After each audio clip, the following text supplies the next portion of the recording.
Welcome to the final episode of Season 3 of Strategy Edge. Over the last few episodes, we've uncovered the uncomfortable truths behind Gen Z engagement crisis at the workplace. This is from the feedback void to the missing why and the need to give Gen Z a voice. But now it's time to talk solutions.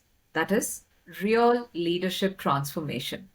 Because as Chris has reminded us time and again through this podcast, disengagement isn't a Gen Z problem at all. It is a leadership problem.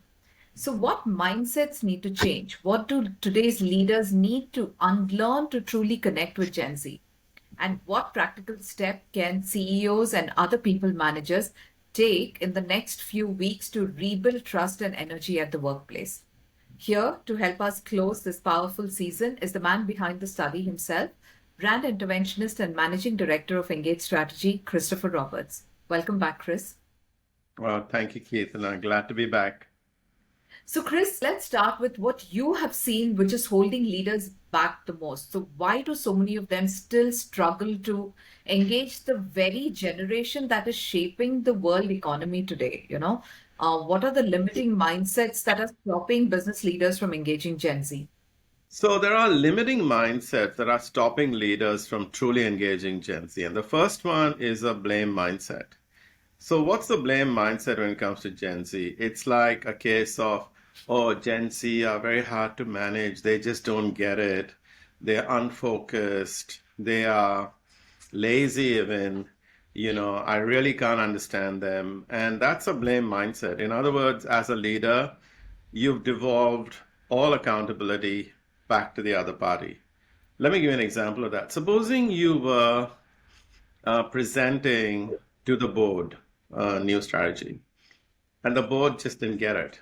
The simple solution and the easy solution is just to blame the board. You go, oh, the board just didn't get it. But an accountability mindset is completely different. And the accountability mindset says, the board didn't get my strategy. So what can I do differently next time? What can I learn from this situation?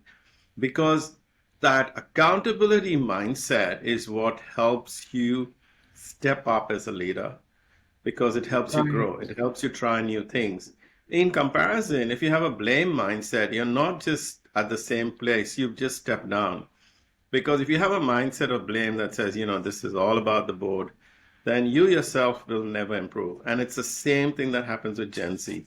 Rather than having a blame mindset to say they're this, they're that, it's much better to actually say, as a leader, what do I need to do to engage Gen Z? So I tried X and it didn't work. So let me try Y and let me try Z and let me try and understand. And once I understand them, then I can actually engage them better. So that is a mindset of accountability as opposed to blame. Because as soon as you blame Gen Z, then you're dead in the water because you just haven't progressed. The Absolutely. second thing is labeling. So people say, oh, they are this, they're that, they're entitled, they're unfocused, they're on their phones all the time. And my view is, as soon as you label anything, you kind of minimize them. So avoid labeling, just look at the situation and say, okay, how can I understand this cohort better and how can I do things to engage them more? And the last thing is imposing values. So whenever I do one-to-one coaching, I always notice, whether it is parent to child, whether it is leader to staff member, one person has a set of values. And a value is simply, this is what I value. Now, just because you value something doesn't mean the other party should value it too. So you shouldn't impose your values on someone else, like a generation. You've got to actually look at it in terms of saying, let me actually understand what they value, and then let me come up with solutions around it. So three things, get rid of the blame mindset, move to an accountability mindset, don't label, and don't try to impose your values on this generation. Try to understand what their values are because that'll help you engage with them more. I think these three suggestions that you made, Chris, are very, very profound. And it's not just at the workplace. I think this is something that people must inculcate in every aspect of their life. So, given Mhm. this, one very interesting observation that I personally have read in the report is that women leaders have not just rated themselves well, but even Gen Z have rated many women leaders high for the, across the 15 points of disconnect. As in they've found women leaders to be way more proactive. So, how do women leaders often model inclusive practices better? What have you seen? Well, what we've seen in the report and what I've seen in general is that women are naturally more empathetic. Men tend to be kind of task oriented and outcome oriented, but women tend to be more empathetic. And with this generation, they're really looking for empathy. They're looking for people to understand them. And because it's such a different generation to the previous generations, empathy is the key thing. So, the word empathy is what really drives the difference. And when you look at, the leadership mindset that you need to manage this generation, the role of leadership in my mind is beyond, like I said in the previous podcast, to just give people tasks. That's just a manager and managing tasks. The role of leadership is to find ways to make people do more, learn more, become more, and all those things, right? And you have to do it with your actions. So, what people are looking for is really like a role model, someone they can emulate. So, your actions rather than your actual rhetoric is what's required for this generation. Because if you come up with words and you don't deliver them, it has the complete opposite and dynamically opposite reaction from this generation. And as a leader again, and I think this is why women leadership have a bit of an edge. I was always brought up to believe, try to understand what makes people tick and don't apply a one size fits all approach, in the sense that try to understand what this generation values, try to understand what they need, and then meet those requirements to achieve your business objectives. And my sense would be that this is probably one of the reasons why women leaders are more effective with this generation. Right. You definitely touched upon values quite a bit today, but if I have to ask you a question where if you were advising a CEO today, considering that you work across, multiple industries, you have Mhm. knowledge of over 200 brands, you've been at the business for 16 plus years. So if you were advising a CEO today, what are the three things they must implement within 90 days to bridge the Gen Z leadership gap? Hmm. Okay. So I would suggest, like, what we discussed in the previous podcast is, the top three drivers, which is the Gen Z want, regular constructive feedback. They want to understand the why behind things. And the third thing that they want is they want a voice. Okay. So, to that end, I would suggest you need to develop processes and disciplines around giving Gen Z a voice. I touched in my last podcast, after at every meeting, start with the youngest person and ask them what they think about something so they are not intimidated by previous opinions. Right. Develop processes and disciplines to give people regular constructive feedback. So as soon as they do something, it's almost a process that someone will tell you what you did well and what you could do better, as an example. And that also includes training because it's not easy to provide feedback, right? It's not easy. Most people feel intimidated by it and they hence ignore or try not to do it or avoid doing it, right? And the last thing is, as a leader, develop the discipline to sell strategy, direction, tasks, how they link to purpose, rather than just telling people what to do. So, literally, have a discipline in place where every time you get someone to do something, get them, explain to them how it impacts the bigger picture, how it contributes to the bigger picture, how it links to purpose, how it links to organizational strategy, because then you'll get that greater sense of engagement and greater sense of resonance with the strategy, and hence they'll go above and beyond. So disciplines around these three things, I would suggest.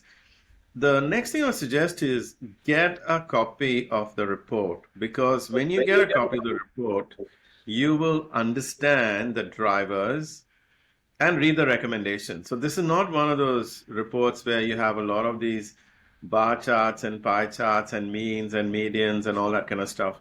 We have all that. We have insights, but we also have very prescriptive recommendations. So by looking at the report, you could literally look at it and you say there are 15 dimensions. I think we do ABC quite well, but we don't do DEF. And if I did that, what impact could it have? And what should I actually do? So it answers all those questions. Now, once you do that, every organization is different. Every organization has a different culture. And, let's not look at this purely as Gen Z, but some people have a greater composition of Gen Z. Some people have a kind of lower composition of Gen Z. I would suggest, do a tailored Gen Z engagement study for your organization to understand what are the issues in your organizations, what are the pain points, what are the drivers, how are leadership perceived, how are a range of things measured and perceived, so that you know what you need to do for your organization. And this is something we can help you with. One thing I would suggest is that there are a lot of employee engagement surveys that are thinly disguised satisfaction surveys. So it really has to be about engagement. And engagement means, in our surveys, as an example, we measure emotions felt at work. We measure how well people understand the strategy. We measure how committed they are to the strategy. We measure how they rate a range of things, job ratings, organization ratings. We measure leadership ratings. We measure things like, how many champions do you have in your organization? So champions are people who understand your strategy and are personally committed to making it successful. And then once you do the study, it's not enough to do the study. You then have to take action.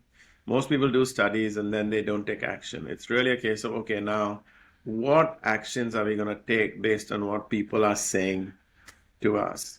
So those are the three things I would suggest you do. Develop processes around giving Gen Z a voice, regular constructive feedback, and disciplines to sell, not just tell.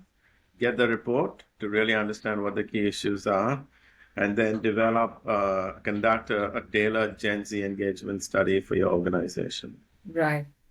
No, these are great advice. So, Chris, do you have any final words of advice for leaders who want to future-proof their workforce? Yeah, so it's kind of stuff I've covered before. So just to summarize it, I would say develop an accountability mindset as a leader, not a blame mindset, because that will not take you very far. In fact, it'll take you backwards. Try not to label people. Try to understand them instead. Like, what are their values? What are their needs? And how can you meet them? In my previous podcast with people who deal with a lot of the younger generation, reverse mentoring is a really good idea. Right. So there are things that you can mentor the Gen Z, and there are many things like the use of technology where they can mentor you. So that reverse mentoring will give them a sense of contribution, a sense of achievement, and you should really, engage in things like that. They understand technology, social media, AI as an example, much better than the older generation does. So reverse mentoring is something I would strongly recommend. And the last thing I would say is, you need to involve them. You can't dismiss them just because they're young, and they don't have experience as an example, because they have tons of knowledge and they have access to tons of knowledge. And I always believe without involvement, you don't get commitment. So as an example, when we engage with organizations, we involve staff in ideation sessions and creation sessions where they come up with ways to develop new products and services, better customer experiences. And whenever they attend these sessions, they contribute, and the ideas that come up are just amazing. So these are the four things I would say. Develop an accountability mindset, not blame, no labeling. Consider reverse mentoring for areas where Gen Z is really good. And the last one is, get them involved. Don't just tell them what to do. Sell it to them, because involvement really drives commitment. So Right. that, I think, is what I would suggest you need to do. Fabulous. So, If you have been following the series of season three of the Strategy Edge, one truth should definitely be clear now that Gen Z disengagement is not a generational problem, but in fact, it is a siren for the leadership to wake up. The Gen Z crisis at the workplace calls for urgent alignment is a study by Engage Strategy. And as Chris also mentioned in our conversation today, it doesn't just describe the problem like many other reports that are available in the market, but rather this gives you the absolute blueprint to fix it. It's backed by data across Australia, India, a couple of other countries. It's got actionable recommendations, very prescriptive, and they're all real world case examples. And the best part of this entire study is that Engage Strategy is there to help you every step of the way. So you can book a short, no obligation conversation with the team at Engage Strategy, with the experts, and if you're lucky, with Chris himself. And these are experts who will walk you through how to translate the insights that you can glean from your organization into immediate wins for your business, because the future of your organization depends on how you, as business leaders, choose to respond today to the Gen Z leadership crisis. Thank you for joining us for the Strategy Edge podcast. This is the end of season three, and let's lead with clarity, engage with purpose, and build workplaces where Gen Z doesn't just stay, but they also thrive, they innovate, and they help your business grow. After all, Gen Z are the future leaders who will lead the Gen Alphas and Gen Betas going forward. Thank you, Chris. It was lovely talking to you as always. And thank you, Keetana, for your thought-provoking questions. I hope everyone who listens to this podcast really appreciates the fact that this is really a Gen Z crisis, and I hope they take action as a result. Thank you. Absolutely. Thank you, Chris.